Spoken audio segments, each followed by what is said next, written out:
Hare Krishna. Question: why did Bhishma fight against the Pandavas?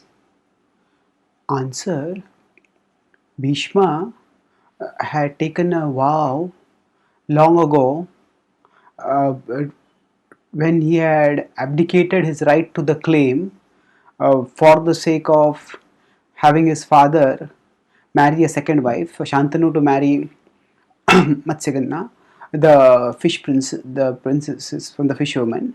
So Matsyakanya. So for that time, he had not only announced a claim to his to the throne. Not only had he said that I will not marry, so that I will have no heir who will contest for the throne, but he had also in that vow said that I will always guard the ruler of the uh, Kuru kingdom. That means not only will I not be a rival to the Kuru ruler, but I will be a guard. I will fight and protect the Kuru ruler. So of course, when he took vow, he could not have foreseen that a weak king like Dhritarashtra, aided by a demoniac son like abetted, instigated by a demoniac son like Duryodhana, would ever grab the Kuru throne, and worse still, they would put themselves into a fight against the virtuous Pandavas. So, because of that vow, he was bound. Further, in the Mahabharata, he explains when Yudhishthira approaches him before the war, he says, I am bound by the Kuru's wealth. Now, he is actually at that time, more than making a factual claim, stating his humility and his sadness at being unable to fight on the side of the Pandavas.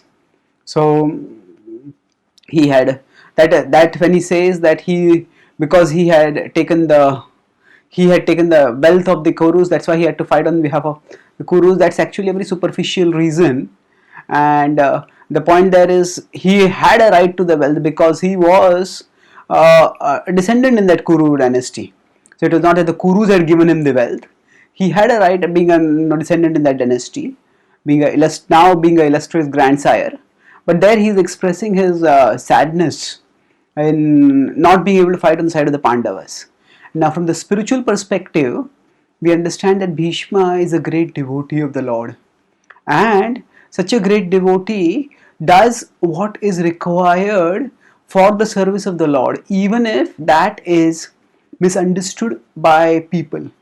So, Krishna, in the Dharma Yuddha of Kurukshetra, wanted to demonstrate to the world that no matter what happens, that no matter how serious be the opposition to dharma, no matter how glorious be the warriors on the side of adharma, still ultimately they will be defeated.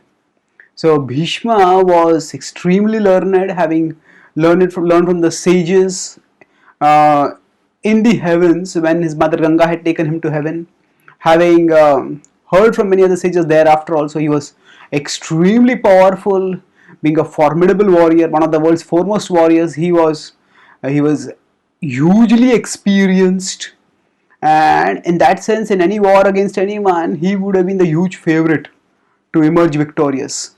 But even such a person, when he chose to fight on the side of adharma, he doomed himself to destruction. And Krishna wanted to demonstrate this principle that no matter how powerful a person may be, if that person fights against dharma, that person will be destroyed.